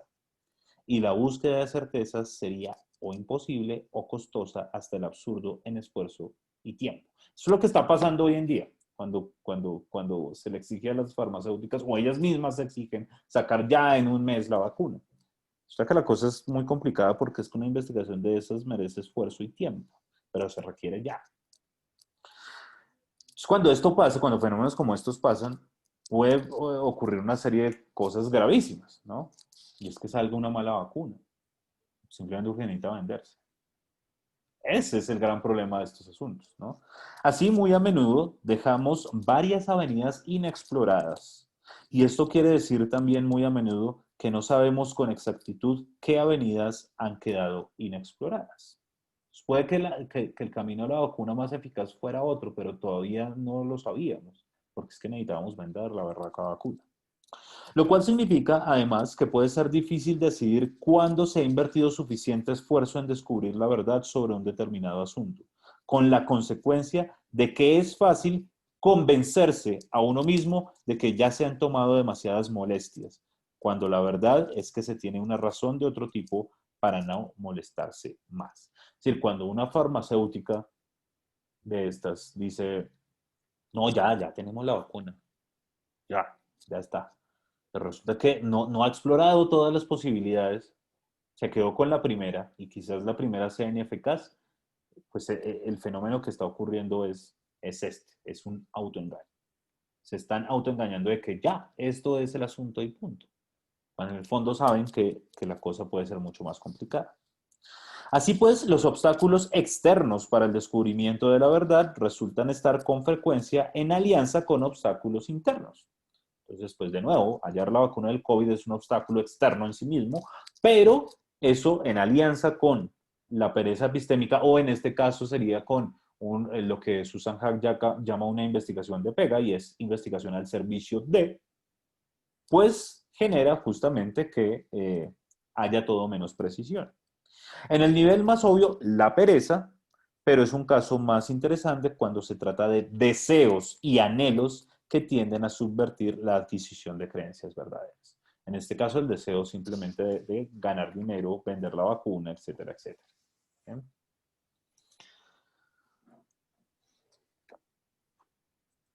¿Qué implica desear que la verdad sea diferente? O más bien, ¿qué implica desear que algo sea verdadero? ¿Qué implica desear que algo sea verdadero? Williams dice dos cosas. Esto para responder a la pregunta de qué es el pensamiento desiderativo. ¿Qué significa el pensamiento desiderativo? ¿Qué significa desear que algo sea verdadero?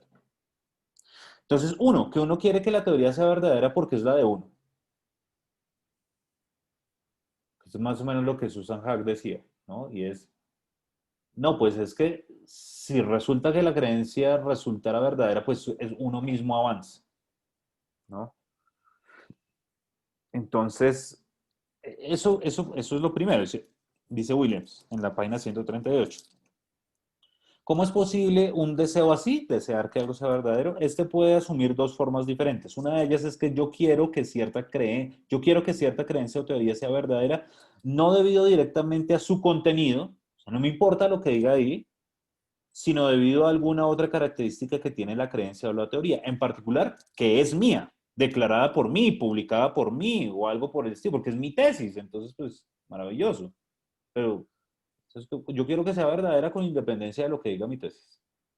Pues eso no tiene sentido. Esta primera posibilidad es especialmente interesante en relación con la idea de que la actividad científica se considera desinteresada, una idea sobre la que volveremos más adelante, ¿no? Entonces, pues la situación en la que nos enfrentamos ahorita es muy buena para analizar todos estos tipos de casos, porque se supone que la actividad científica es desinteresada, pero acá es lo más interesada del mundo. Necesitamos la vacuna ya. Y eso hace que los obstáculos externos se mezclen con los internos para que todo pueda convertirse en un desastre. Este es el problema que está advirtiendo Bernard Williams. Este es un ejemplo como el que estamos viviendo. Viene muy bien para explicar lo que él dice. Lo segundo tiene que ver con una discusión muy interesante acerca de la fantasía y la realidad. O sea, lo segundo que quiere decir desear que algo sea verdadero tiene que ver con la fantasía. Dice Bernard Williams lo siguiente. Lo que el investigador debe tener en mente como una condición para mantenerse él y sus creencias en la relación adecuada con el mundo y con su voluntad puede sintetizarse en estos términos. Hay algunas cosas en el mundo que él puede modificar, pero no la mayoría de las restantes. Entonces, de nuevo, yo puedo salir y quemar el árbol, pero lo que no puedo hacer es decidir que ya los árboles no hagan más fotosíntesis. Eso no tiene sentido. ¿Bien? Con relación a lo que no puedo influir, y sabe que no puede influir, querer solo puede ser anhelar, y una creencia no puede depender de un anhelo. Todo esto cuadra con un sentido de la realidad, el cual se presenta en contraste con la fantasía. El engaño a uno mismo algo que un cuidadoso agente debe evitar es un homenaje que la fantasía rinde al sentido de la realidad. Que en últimas, la persona que abandona la precisión, que deja de buscar la verdad, es una persona que abandonó el sentido de la realidad y se ha dejado imbuir en la fantasía. ¿Y qué es la fantasía?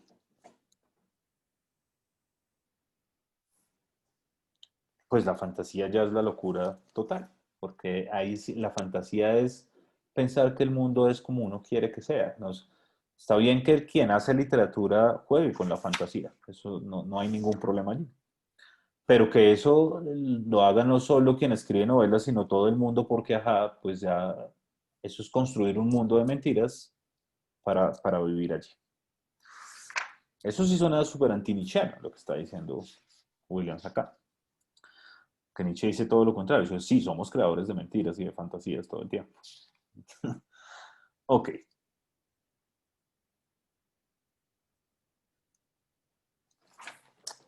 No sé si... Bueno, acá hay todo... Acá hay de nuevo toda una disquisición acerca de qué significa desear que algo sea real. Y entonces hay como varias alternativas allí. ¿Cómo los deseos pueden subvertir las creencias? ¿Cómo puede pasar eso? O sea, hay unas cosas que no se pueden hacer, dice Williams, y es...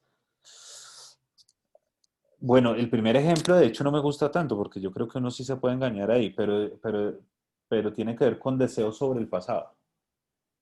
Entonces, ¿qué significa desear sobre el pasado? Es un poco raro porque el deseo parece que tiene sentido solo en la medida en que se proyecta en el futuro, ¿no? O sea, yo deseo que suceda tal cosa o yo deseo hacer tal otra. Pero digamos que uno puede decir cosas como, uy, yo deseo que, la expresión en español es bonita, que es una expresión árabe, ¿no? Ojalá no hubiera pasado tal cosa.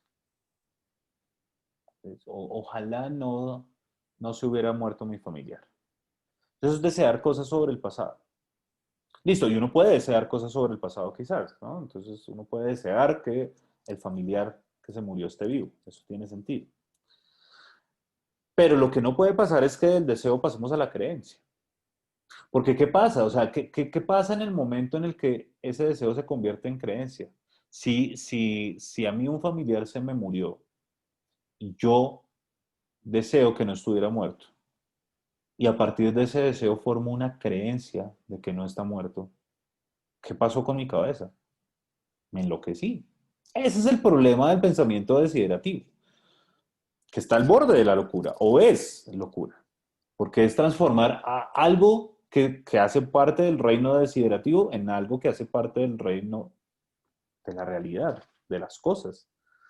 Una cosa es desear, de nuevo, que el familiar no esté muerto y otra cosa es empezar a creer que no esté muerto. Cuando yo empiezo a creer que no está muerto y empiezo a hablar con él, ya me chiflé, absolutamente. Estoy en el reino de la fantasía. Y el punto de Williams es, ojo que eso nos pasa a diario. Eso nos pasa todo el tiempo cuando nos autoengañamos y eso nos pasa todo el tiempo cuando evitamos la precisión. Estamos en un mundo de fantasía. O, si quieren, en la era de la posverdad. Es eso, en últimas. Ok. Hay otra serie de creencias que no son como sujetas a los deseos, que son raras, pero hay unos ejemplos interesantes allí. Y es como desear que una verdad matemática sea falsa, por ejemplo. Entonces, eso es raro, ¿no? Entonces, como, no, el ejemplo allí es como, bueno, hay varios, pero sí, el ejemplo, no sé, pues desear que si yo tengo dos billetes de 10.000 en mi billetera, pues, uy, ojalá que la suma de esos dos billetes diera 100.000. Listo, uno puede desear eso, pero empezar a creerlo, pues es como raro, como que no se puede. Ese es el punto, como que uno no puede desear que una verdad matemática sea falsa. Pero hay un caso muy interesante que trae a colación Bernard Williams y es el de un matemático pitagórico griego que se llama Hipasos de Metaponto. Y lo que pasa con Hipasos de Metaponto es que él en la escuela pitagórica descubre los números irracionales y lo descubre con un famoso teorema que es el de la inconmensurabilidad de la diagonal y el lado, y es que dado un triángulo, entre la diagonal de ese triángulo y el lado, no hay un número exacto de veces en que el lado quepa en la diagonal. Como la medida del lado no puede caber un número exacto de veces en la diagonal, entonces ahí surgen los números irracionales. Pero ¿qué pasaba? Que él era un pitagórico y en la escuela pitagórica, ustedes lo saben, pues la escuela pitagórica es una escuela matemático, filosófico, mística y religiosa, donde se concebía los números como dioses o algo por el estilo, como sagrados. Entonces que un man llegara y descubriera que los números podían ser irracionales, pues esto era una herejía. Y de hecho al tipo lo mataron los pitagóricos por haber descubierto esto. Es uno de los grandes descubrimientos matemáticos, de las genialidades de la historia del pensamiento humano es el descubrimiento de la inconmensurabilidad entre la diagonal y el lado. Los matemáticos pitagóricos mataron a Hipasos de Metaponto por haber descubierto esto. Acá en últimas es como el deseo de que esta verdad matemática descubierta por este hombre fuera falsa. En últimas, lo que va a decir acá Bernard Williams, lo que se desea es otra cosa, lo que se desea es como que qué lástima que los números no sean racionales. En últimas, es como que están violando una serie de creencias que hacen parte de lo espiritual y de lo profundo de un agente particular. Pero eso no es lo que le interesa todavía a Williams, ni lo del pasado, aunque lo del pasado es muy interesante. Lo del pasado es muy interesante por cuestiones, por ejemplo, para analizar fenómenos como el negacionismo histórico. Esto está muy bien. ¿Cómo es posible que deseemos que el pasado sea de otra forma y a partir de ese deseo formemos creencias? Y lastimosamente Williams pasa muy por encima por esto. Pero el negacionismo del holocausto o el negacionismo del conflicto armado en Colombia es eso, deseamos que eso no haya pasado y por lo tanto vamos a creer que no pasó. Y eso es un fenómeno muy interesante para analizar. El de las matemáticas también, es pues un poco raro, pero está bien. El del psicoanálisis, fíjese Diego, que acá cita el psicoanálisis, pues le hace un guiño al psicoanálisis Bernard Williams. Bernard Williams, como el psicoanálisis nos explica a veces cómo el deseo puede generar creencias. Porque el psicoanálisis, recuerden, se basa en la hipótesis de un inconsciente que tiene unos deseos unos contenidos reprimidos, unos deseos reprimidos que se traducen en la conducta normal de los seres humanos a diario. Lo que dice Bernard Williams ahí es como, bueno, pues ese fenómeno tampoco me interesa porque a mí me interesa es el fenómeno consciente, no el fenómeno inconsciente. Cuando conscientemente deseamos algo y eso se transforma en creencia, eso es lo que le interesa a Williams, porque el inconsciente pues puede ser muy chévere y todo, pero el fenómeno del pensamiento desiderativo es cuando el deseo es consciente, cuando soy consciente de que deseo tal vaina y eso se transforma en creencia. ¿Cómo es posible eso? Si es que es posible. Y entonces dice Williams, esto tiene que, él tiene una expresión allí que es el sucedáneo de lo imposible. Es decir, el objeto del deseo no puede ser un imposible, no puede ser la negación de una verdad matemática, por ejemplo, ¿no? Pero es un sucedáneo de lo imposible. Un sucedáneo es como alguien que suplanta, ¿no? Entonces el sucedáneo de lo imposible es el objeto del deseo, que es casi como lo imposible, pero no llega a ser lo imposible, sino está en el terreno de lo fáctico, en el terreno de lo que es posible, pero que no es, siquiera en el terreno de lo contingente. Ahí es donde cuando el deseo opera allí, se puede transformar en creencia. Dice Williams en la página 143, mi conjetura es, por tanto, que lo que está especialmente asociado al realismo es la idea de una alternativa concebible. Es decir, que el realismo, recuerden, es la tesis que dice que hay un mundo externo a nosotros. Y a partir de ese realismo, entonces que uno dice, ok, allí es donde tiene sentido, en la idea de un mundo que existe, que hay una alternativa a ese mundo. Como un mundo que no es el mundo que habitamos, pero Es un poco diferente. Y ahí es donde empieza a aparecer el pensamiento desiderativo, porque el pensamiento desiderativo es, vea, el mundo es así, pero yo deseo que fuera un poco distinto. Y ahí en ese terreno es donde el deseo puede subvertir a la creencia. Bien, voy a seguir leyendo. El realismo apela a la idea de un orden de cosas que es independiente de nosotros, ¿no? Este objeto es independiente de mí. Y esto quiere decir, en concreto, independiente de nuestra voluntad. Yo no puedo hacer así, pum, con un chasquido, hacer que esto desaparezca. No, pues lo puedo quemar, sí, pero así nomás, por el simple deseo, no lo puedo hacer. Un paradigma de esto es el fenómeno familiar de la obstancia. La obstancia es el fenómeno físico de no poder traspasar objetos sólidos. Entonces, si tengo acá el libro donde está el artículo de Saksevsky, pues no puedo hacer que mi mano lo atraviese. Eso es la obstancia. ¿Bien? Entonces, mi voluntad no puede ir contra la realidad. Otra vez estamos con el cuento de realidad, voluntad. ¿Bien? Entonces, un paradigma de esto es el fenómeno familiar de la obstancia, en el cual la realidad material sencillamente bloquea nuestros intentos. Pero la idea tiene mayor alcance, se extiende a una más amplia variedad de casos en los que algo resulta, de hecho, no ser posible. Podemos querer de una forma coherente, quizás vivamente, que la realidad sea de otro modo. Y el deseo puede poner en marcha un proceso que subvierta la creencia verdadera.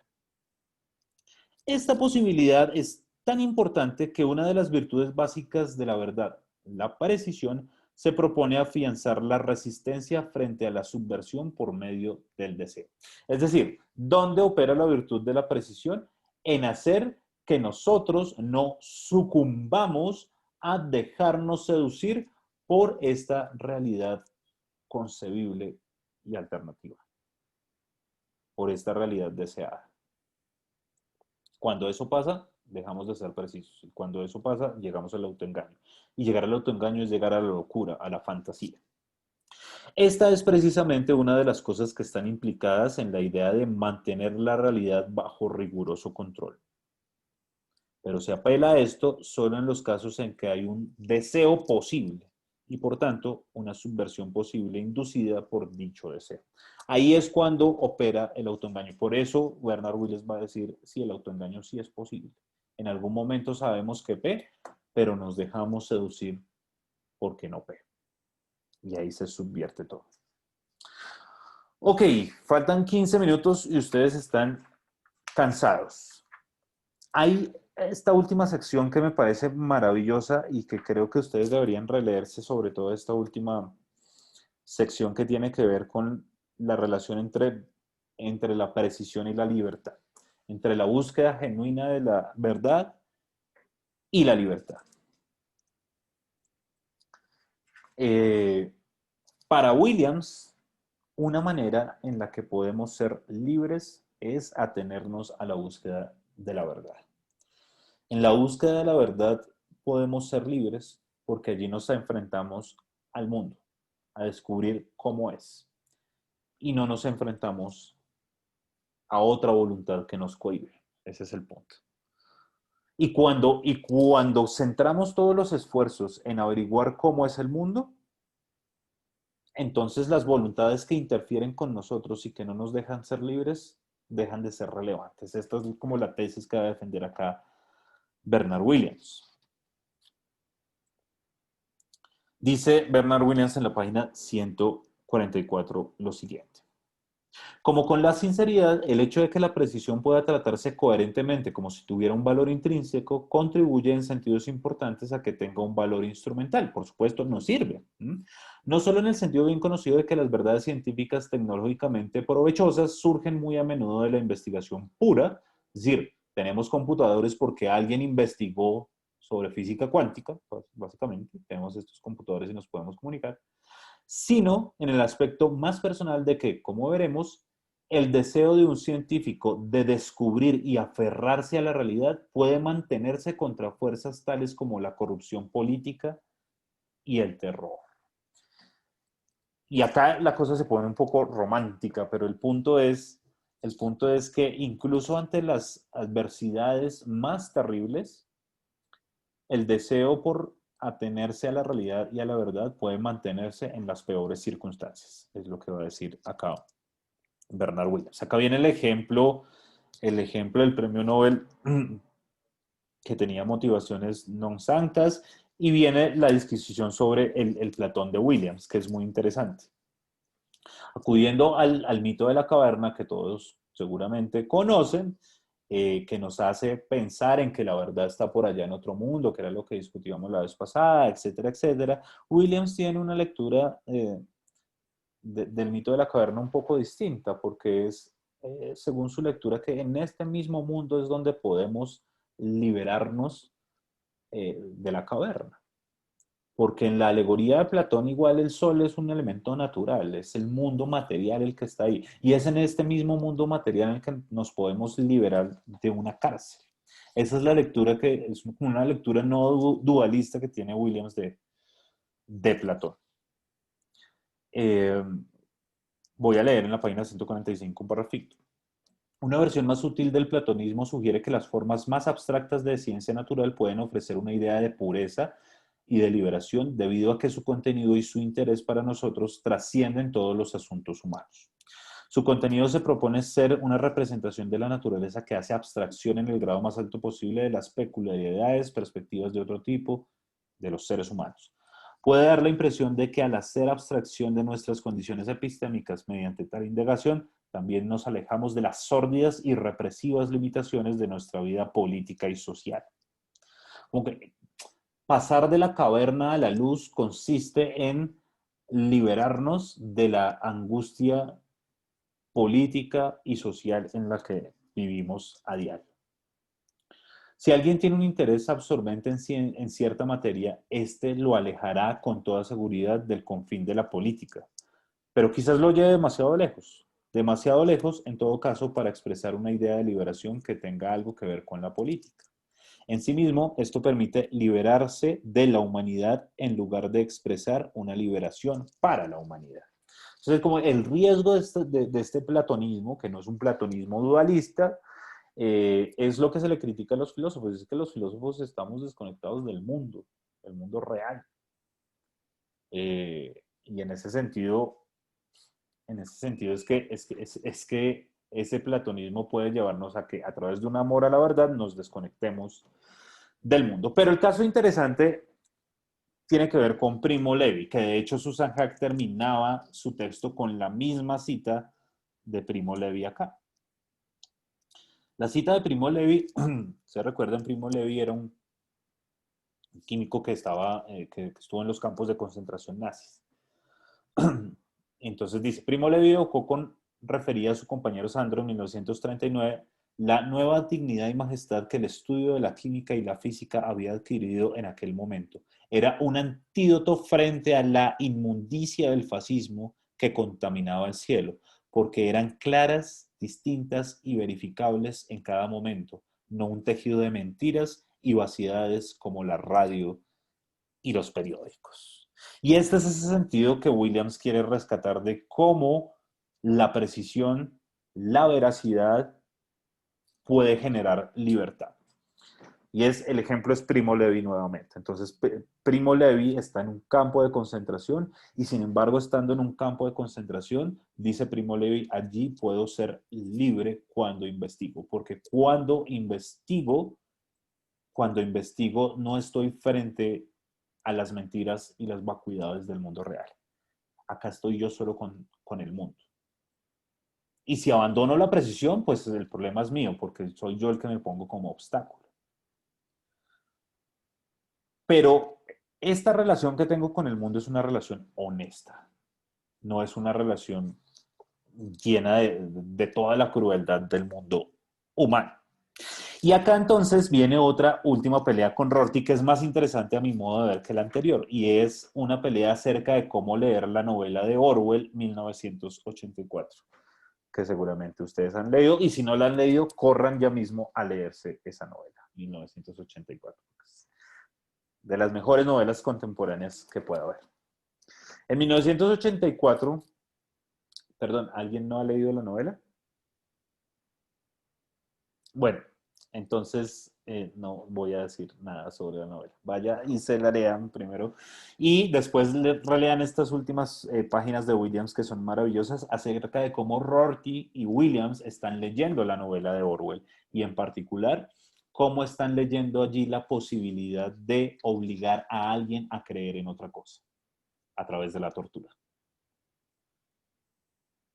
Primero de si eso es posible, de cómo es posible y de qué significa. Les adelanto simplemente, sin tirarme la novela, que para Rorty, la explicación de la crueldad de hacer creer a alguien en otra cosa a través de la tortura no tiene nada que ver con la verdad, justamente.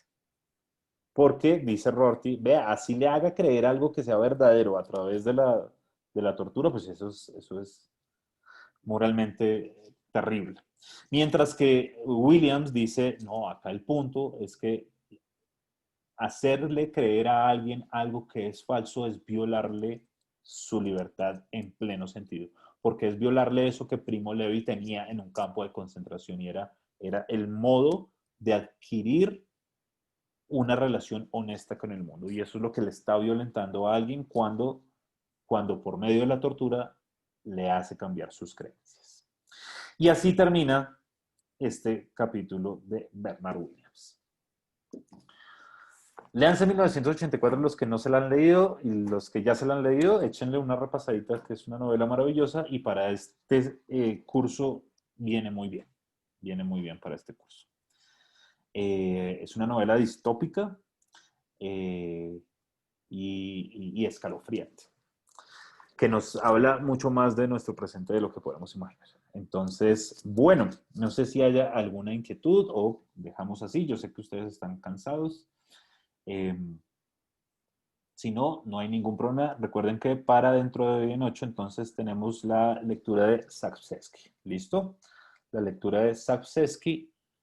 Entonces tenemos, ojo, recuerdo tenemos clase dentro de 8 días. Y después, la semana siguiente, dijimos martes o jueves, ya no recuerdo. ¿Martes? Ok. Entonces tenemos próximo sábado Sapkowski, próximo martes McIntyre. La lectura de McIntyre es súper interesante y es muy sencilla, entonces no hay problema con que tengamos poco tiempo para ello. Entonces, pues bueno, fue un gusto haberlos visto el día de hoy.